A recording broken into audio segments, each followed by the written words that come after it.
You are Black in the Green Room with me, your host, Keith Underwood, and this is your spot for real talk about entertainment with entertainers, creatives, and showbiz professionals. My guest today is the creator of The Real Husbands of Hollywood. He is also the director of the new film, Back on the Strip, currently streaming on Apple TV, and he's got a new comedy special coming out next year called Yellow Belt.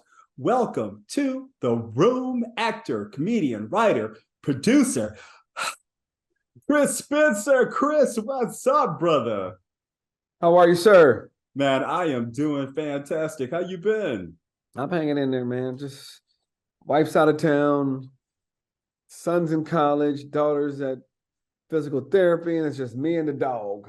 Yeah, man. I'm getting physical therapy right now. You know, I busted my knee a few weeks ago, and Listen, we too old to be hooping. Ooh, dude, who you telling? I mean, that's definitely the truth right there. Woo. Were you Man, hooping? no, man. Okay. I don't even want to tell you what I was doing. Oh, yeah. I was running down some steps at a theater, man, and my knee went underneath me. ACL? Meniscus? No, patellar tendon. Oh. Yeah, patellar tendon, and it was not anything nice at all. I was at a screening, man, for this film called Flower, Misty Copeland's joint, and there was nothing in the audience except for teenage girls, their mothers, and me. And man, when I hit that knee and I looked down at it and it was off to the left, I let out the biggest F-bomb in front. I was like, I'm sorry, everybody, I'm sorry. And then mamas was like, that's okay, baby. So we understand. We understand. Chris, let me ask you, what's something that in your past you thought was the worst thing in your life, but looking back on it now, you find it hilarious? The worst thing in my life? Yes, back then, that you thought back then was the worst thing in your life, but now you look back on it and you find it hilarious. I don't know. I can't think of things that were the worst things in my life. Everything's good. Not everything is good, but nothing that I could find funny. Like, my parents got divorced. And that was the worst thing. But I can't say, hey, that was great now that I think about it. All right. So let me think about that one. Okay, all right. So, man, what have you been up to, here lately in the last few, weeks, months, especially now that the strike is officially over? Right. So I've been doing some rewriting on some projects that I was trying to sell pre-strike. And now, during the strike, I actually had time to get it into better shape, get notes from people. And so right now I'm trying to dig into my library of things that I want to sell, attach some talent to it, and go out into the marketplace and, and make another movie. Yeah. Can you tell me a little bit about the projects you're working on now that's behind the scenes? Not yet. Not even a little, Chris? Come on, man. Well, one is going to be loosely based on my life. Okay. As a writer, making the transition back into doing stand-up. Another one is about a guy in a mental institution. That's more of a drama. Yes. And I'm producing some things. I'm doing work with Heartbeat Productions.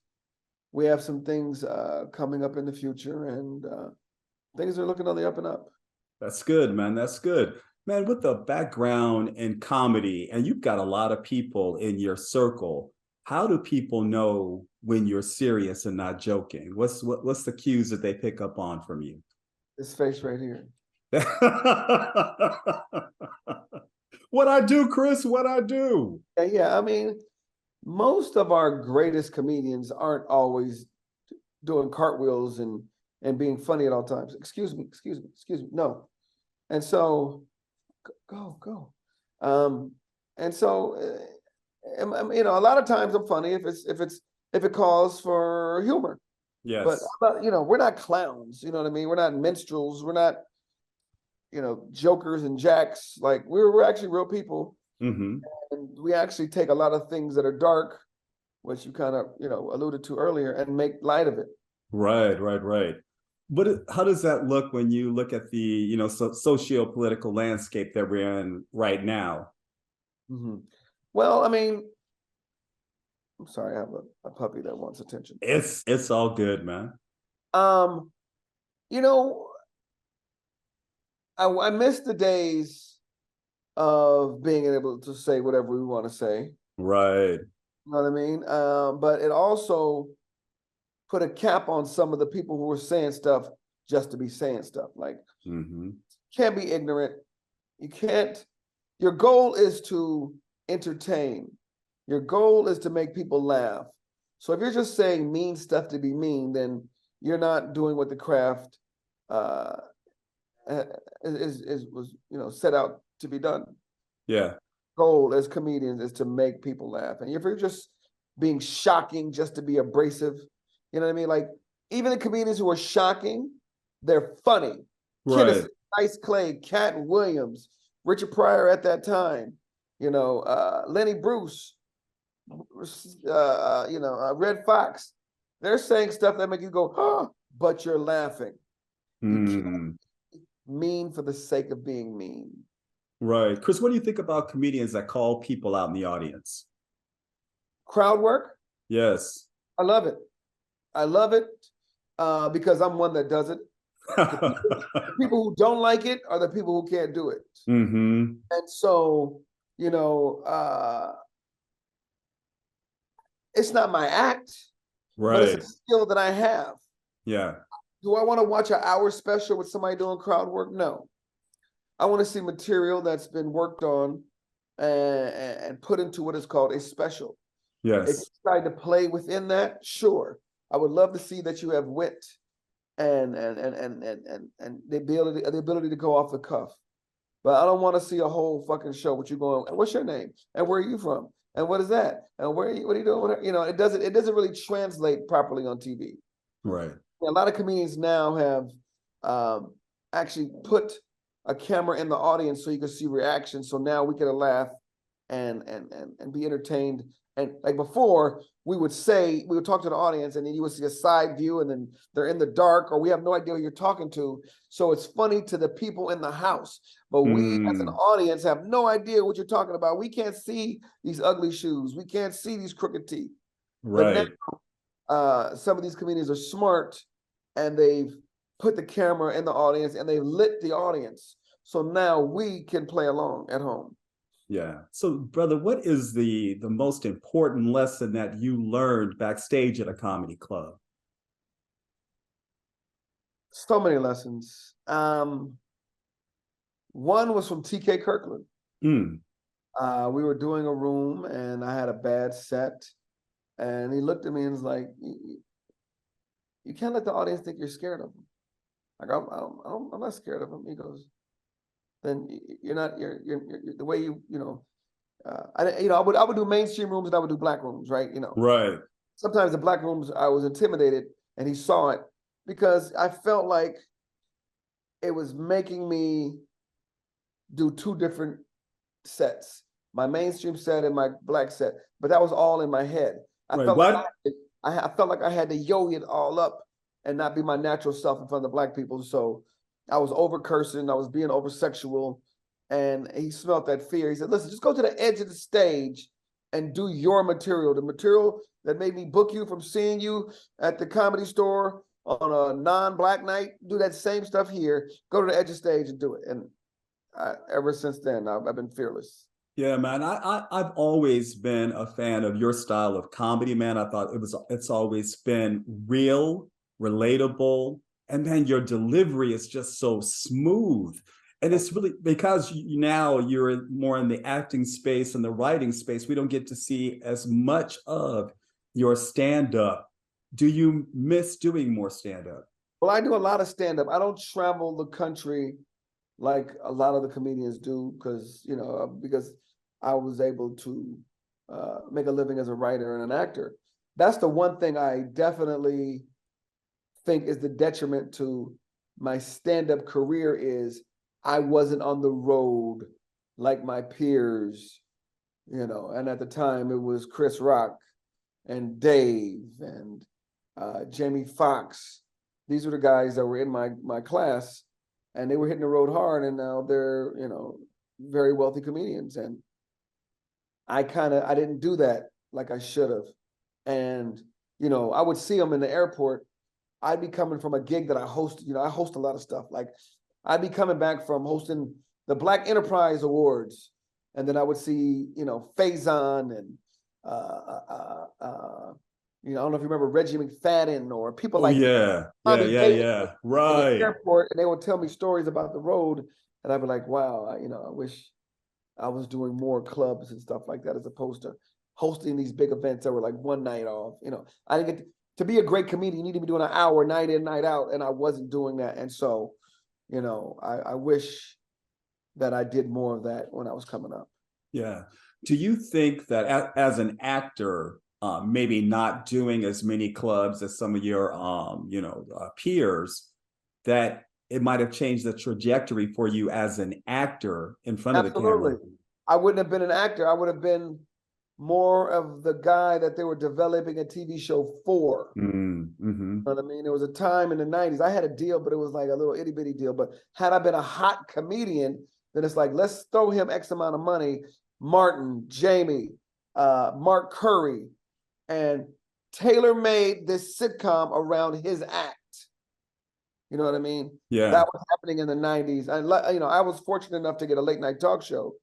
But it wasn't from them knowing my point of view as a comedian. You know what I mean? They saw me at the Laugh Factory. They said he's witty. He's so good looking.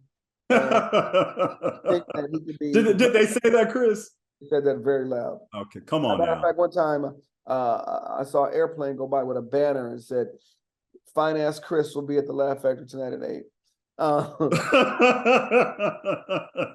But in all honesty, that didn't happen in that way. I got the hosting from me hosting the Laugh Factory. I became the host of Vibe, the late night talk show. Yeah, man. I also remember back in the day, Chocolate Sundays, when you were hosting at Laugh Factory, right? Yes. Yeah, Laugh Factory. Man, how did that relationship with Pookie, who was the producer of the show at that time, how did that come about, man? We created it together. Nice. Yeah, we are, we've known each other since junior high school. His father was my basketball coach, so I've known Pookie 40 plus years. And so I was doing a regular night there, and he's like, what are you doing with this? I said, I'm just kind of a workout. He goes, no, this is bigger and better than you think. And with his marketing prowess and his skills as a businessman, we took it from, and my Rolodex, we took it from this little workout night into one of the hottest nights in comedy. Wow, that's pretty amazing, man. Let's go back a little bit, Chris. Inglewood, California, and Jamaican parents. Have you ever, now I've heard you talk about Inglewood and your parents a lot. Have you ever thought about centering a sitcom about your life growing up with them in Inglewood? That's one of the shows. That's one of the things that I'm in the process of creating. Well, it's pretty amazing that I picked up on that, right, man? Absolutely. I'm not psychic, Chris, I promise. No. That one was right there. Yeah, but I would also say that I'm good looking as well. But anyway, brother, how did you become, now this is me saying this, how did you become like the king of award shows? It just seems like, writing, for award shows, and then also, hosting award shows. How did that happen? My first writing gig was the ESPYs with Jamie Foxx. A lot of times when you get to host an award show, you get hired to host an award show, they're going to give you a set of writers, but you're going to want people who know your voice. So Jamie hired myself, Sully McCullough, Buddy Lewis, Speedy, TDP, people like that who know him. I want people who know me.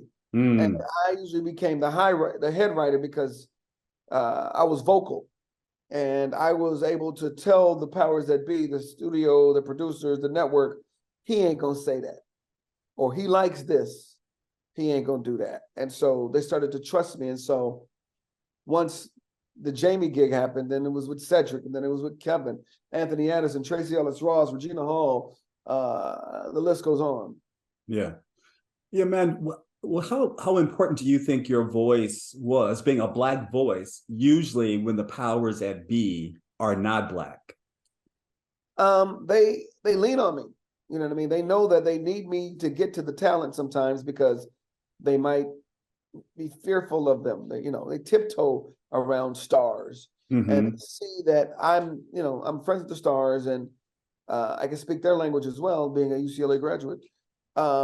They leaned on me many a time, whether it be the BET Awards with Jesse Collins, and he knows me, and Reggie Hudson, the Emmys, he knows me. So I was fortunate enough to always, many times, get surrounded by friends. But when I did the Mark Twain Prize, this is a whole group of people from England producing this show, and they trusted me because I guess just through word of mouth, that he's the guy to trust. Yeah, man, I would dare say that you are an insider in Hollywood, a la Real Husbands of Hollywood. How do you turn like impactful friendships into impactful business relationships? What's the secret, man? Trust. They have to trust you. A lot of these people are very insecure. People are coming at them from left and right with their hand out, and you gotta let them know that you're not one of these people, and there's someone that you can actually trust with their families and with their their monologue. You know what I mean? And with whatever sketch you're writing, like you're always going to have their best interest, and I think that's why I've been able to work so long in Hollywood, because of that. Yeah. And how much conversation do you have with the people that you're writing for to get a feel for them? I mean, even if you already know them, but getting a sense of what they want their voice to sound like. Depends on the project. You know what I mean? Like the Image Awards, sometimes I'll be in the room and something will hit me. And I go, I know what we need to do is we're dealing with how they're not treating writers correctly. We're going to do an opening. We're going to call ourselves NWA. What was it? I don't forget what it stands for, but it was something about writers with attitude. Ego writer, NW, I forgot what it was. And then it came to me, boom. We had other funny people in the room, Mitchell Marchand, who writes for all the award shows, including the Oscars. And sometimes a spark will happen with somebody in the room, and then we go, let's make this, first, before we do that, we'll test it. We'll tell the talent, like, yo, we're thinking about doing writers with attitude. If they like it, bam, we're going. Yeah. Man, what's the most, like, writers' rooms can be crazy. I mean, I've heard some writers have some very good experiences and some that have had some not so good experiences. Have you ever had an embarrassing moment in a writer's room? Not an embarrassing moment, but we've had some tension. You know what I mean? Sometimes we go dark. You know what I mean? You can't start here and go here. You have to go here and then be brought down here. So we've had some white boys that have gotten too comfortable. You know what I mean? And said some stuff. Right. Don't do that. don't try to be us. You're here. You're here to be the white voice. Don't be a white boy that talks Black. We need to know what makes the white people laugh. That's why you're here. Yeah. What does it feel like, man, to flip that script? Because that's been done to us for so long, where it's just very specific to just writing on Black voices. But the difference is, though, is that Black folks, just by our mere existence, we have to understand the larger world. Absolutely. So they don't have to understand ours. They have to. So sometimes there's a misunderstanding. I think some of the things they've heard in rap and TV and movies is how all of us are. You know what I mean? We're not a monolith, though. You know what I mean? Like, these are specific, different Black people from all different walks of life. He's Caribbean. He's Nigerian. He's from Detroit. He's from Compton. We're not all the same people. Yeah. And man, and sometimes in those writers' rooms, some very personal stories are shared, that writers want to maybe relate, that they feel that will relate to a character. Has there ever been a time, man, where someone has kind of like bled their heart and you were like, okay, no, that's not going to work? Sure. How does that turn out? I can't think of that anything specific, but yeah, we've definitely said that was great, but not for this show. That's a good way to handle it. And you have to have thick skin because you're going to be turned down more than you're going to be turned up. Right. You know what I mean? Especially if you're new. Like, and then, you know, a lot of times, you know, we've been in rooms where a new writer is pitching and pitching and pitching, and he gets turned down, and then he tries to repitch the same thing later. And we're like, didn't we tell you at 8:15 that don't work? And now it's 2:00, he's trying again. And at 6:00, he's trying to repackage the shirt, and the shirt doesn't fit. Mm-hmm. Yeah. How did you, and I think Kevin Hart is your co-creator on Real Husbands of Hollywood, how did you guys decide which group of men from your friend circle to use for the show? It was kind of easy. For the original sketch, we just dug in our phones and thought, like, who's married to some fancy people? You know what I mean? And it was Bobby Brown, of course, Whitney. Jermaine Dupri at the time was with Janet Jackson. Nick was with Mariah Carey. Anthony Anderson was the only one that didn't have a famous wife. And it just, as soon as it was out there, it clicked. Yeah. Now I'm not Nicole Ari Parker. Yes. And Boris. And now I'm not going to try to get you in trouble with this question, but your lovely wife, Vanessa, she's more in prominence in front of the scenes now. But who would be your fantasy celebrity wife in that scenario with Real Husbands of Hollywood? Fantasy wife? Yeah. You know, when you get this age, you know, I don't know. She's a celebrity now, you know what I mean? That's right. Yeah. She has radio shows and she's in front of the camera being interviewed on CNN. And so, I mean, I wouldn't want anybody else. That's right, man. That's right. The one of you when being young and with your parents in Inglewood, what's one of the things that you hope that they never find out that you're going to tell us right now? That I used to sell weed in the 9th grade. For real? Yeah. And they never knew that. My parents? Yes. Absolutely not. Wow, brother. That's a deep one. You can just blame it. But it wasn't like I was a real drug dealer. It was like there was a guy who sold drugs, and for me to make $10 and $20 for the day, I put a couple joints in my sock. So I would be in fifth period biology, and a dude would walk by the window and go, psst. I'd be like, 1 second. And then I would go out and sell him 5 joints, $5, and then have $5. And you can always just credit it to the Jamaican heritage, you know? You just got Ganja man. Yeah, man, out of your give me your top 5 projects that you've created, and with one being the highest one in your list. Which ones are you the most proud of? Well, I mean, I've created things that have not sold. The ones that have been on TV and have sold, of course, are Real Husbands of Hollywood and Back on the Strip. And so I have things now in pre-production that I'm not privy to talk about yet, but those are the top 2 that I actually physically penned. Yeah. Tell me a little bit about Back on the Strip. How did the idea come about? I mean, it's becoming a theme now. We've had Magic Mike, and then now we've got all the Queens men, yeah, and Back on the Strip, man. So what was your inspiration for kind of poking fun at the brothers shaking their thing? My brother-in-law, Mike is in Magic Mike, Adam Rodriguez. He's the Puerto Rican guy. You might know him as Officer Delco on CSI Miami. Gotcha. And so I was like, what would a spoof of this look like, or a comedy version of this?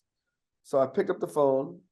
Actually, no, I made a one-sheet. I made a poster of what the movie could look like. And I showed an independent producer, and he fell in love immediately. He's like, let's do this. I called my writing partner, Eric Daniel. We penned a script. We sold it to them. It went away for like 1.5 years, 2 years. And then another producer came along, a black guy, and he did a deal with these people. And he goes, this is the first movie I want to do. And it was Back on the Strip. Yeah, man. And how did you guys come about the casting, because it's some very interesting casting, for all the project. Except for Wesley Snipes, everybody was Chris Spencer's friend. And he called them. They were like, absolutely. And what response did you get from them, man, when you told them what the project was about? They were like, I'm in. Okay. 3 or 4 of them have said I'm in before even reading the script. You just gave them the premise. I pitched it and they're like, I am in. I told them who the character was. I was like, perfect. Yeah, yeah, yeah. What was the process like for it? Especially I know a part of filming was done during the strike or post-production was done during the strike. No, no, no, way before the strike. It was during the pandemic. Wow. Yeah, so we Yeah. were still with mask on and all the the rules and restrictions, mask and no mask and washing your hands every 2 seconds and hand sanitizer and this group of people can be in this section and this group of people has to be in that section. And so it was tough. It was difficult, especially in post where we're watching the movie. We're like, oh my God, that extra has on a mask. How we gotta frame this or do another take that's already been shot to cover that person in the mask. Yeah. Man, tell me a time that actor Chris Spencer was in a moment reading a script or in a moment actually, being filmed where writer Chris Spencer kicked in and said, this could be a little bit better. Every time. Really, Every give time me. I felt uncomfortable, I would either ask permission to ad lib or ask the writers, or I thought of something, or I would ad lib and then see if I got in trouble. But most of the time as a comedian, you always think you could top the joke. Mm. You know what I mean? So I would give them what they want, and then I would say, I'm going to play on this next take. Mm-hmm. And what response do you usually get, especially when people know that you're also a writer and a creative? I mean, it's usually pretty good. From what I remember, they were like, they trust me. Mm-hmm. And then of course they have the option of not putting it on the screen when they go to post. But I think for the most part, I was pretty fortunate to have people that thought, hey, he's not bad. Yeah. And what are some things that you have not done as an actor that you would really like to see people see those other sides of you? Yeah, like I was saying before, a single camera or maybe even multi-camera show about my life and what I've been through, where I've come from, who raised me, and just my point of view on life. I would love to see that. Right. And so in this show, Chris, are you going to also play a role in it as well? Is there a role that you've written for yourself? Oh, of course. I'm talking about me being Frasier, me being Seinfeld, me being Martin. You know what I mean? Yeah, absolutely. Yeah, man. So, man, what's next for director Chris Spencer? It's all to be determined. I'm out there, like I said, doing rewrites on these scripts, and hopefully, 1 or 2 of them I'll be able to direct. And looking to direct some TV as well. I got some friends that are gonna let me shadow them once we get back up. Nice. And I love directing. I love being the boss. It's scary, daunting. Yeah. That people actually are looking up to you like you're a demigod almost. But it's definitely rewarding, especially when the project comes out the way you want it to. Yeah. What kind of boss is Chris Spencer? Fair. Mm-hmm. Maybe too easy at times. Maybe waits too long to put his foot down. But when I put my foot down, people usually respect it. Mm-hmm. Because that's what people want. They want to be directed. And I didn't realize that. Like, I was like, okay, whatever you want to do. They're like, tell us what to do. Yeah. I had to learn that. Yeah. Yes. Chris, what does being Black mean to you, man? Not only my skin color, but being true to the culture. Making sure that my kids understand who they are as young Black teenagers, and not allowing anybody to disrespect you. What does that look like? That looks like, when you feel like somebody says something that you don't agree with, you address it immediately. Mm-hmm. You know what I mean? Whether it be a joke or your basketball coach is being disrespectful, like, be heard. You know what I mean? Mm-hmm. Voice, whatever is, you don't want that on you. You know what I mean? Like, people carry burdens of, they carry weight from stuff that's possibly been said to them, or they've been mistreated, which has caused them to drink and smoke and live unhappy lives. Like, get it out. Yeah. Man, how do you feel about the censoring of comedians nowadays? Everything has to be politically correct. How, as a stand-up comedian, do you work around that, or do you just, say, Well, like, forget it? I kind of addressed that earlier. It's like, some people need some policing. You know what I mean? You can't be doing, there's some things that should be a little bit off limits. Some stuff I'm mad about. Give me an example. I can't say the word mad. Some stuff, I feel like the censoring of, well, you know what's so funny? They keep saying they censor, but they really don't. But, I love all the stuff that Dave is doing, but none of us can do that. You know what I mean?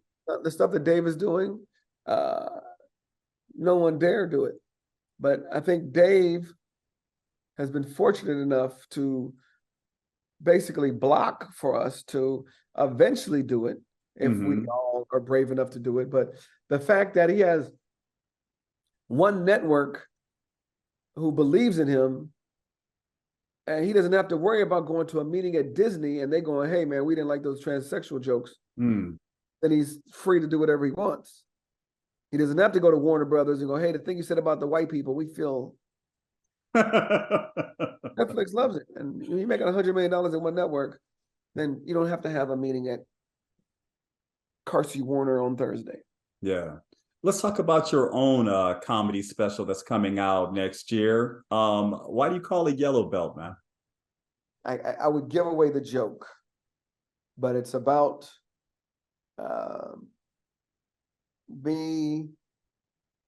I'd have to probably work on having to explain it without having to tell the punchline of the joke. Right. Well, tell me a little bit about the show itself in general. The show, you're going to see a potpourri, a motley crew, a big old bowl of stew of everything encompassing Chris Spencer's life, from raising kids to being married to a Puerto Rican woman to having Jamaican parents to dealing with bullies to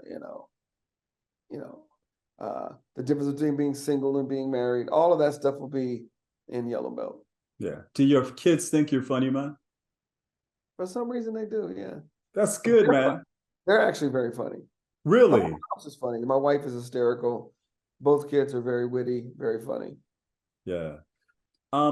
What's beyond comedy, beyond stand-up? What do you want to do next, man? I don't know. I don't know about, is there such thing as beyond stand-up? Beyond comedy? I mean, of course I want to direct more, produce more. I want to discover more raw talent and develop and put them in the right direction of being the greatest that they can be. And I just want to be happy. You know what I mean? I have a great family. I have great in-laws. I have great parents, and I just want to make sure everybody's taken care of. Yeah. What comedians are you checking out now? New comedians coming up. Who are you liking? Zainab Johnson. She has a special on Amazon, and she's absolutely the cat's meow. Oh, okay. Meow. Very funny. Yeah. There's a kid named Malik S. Hysterical. Sidney Castillo, James Davis, Ryan Davis. There's some old people who are new too that you don't know, like Alicia Cooper and Ian Edwards and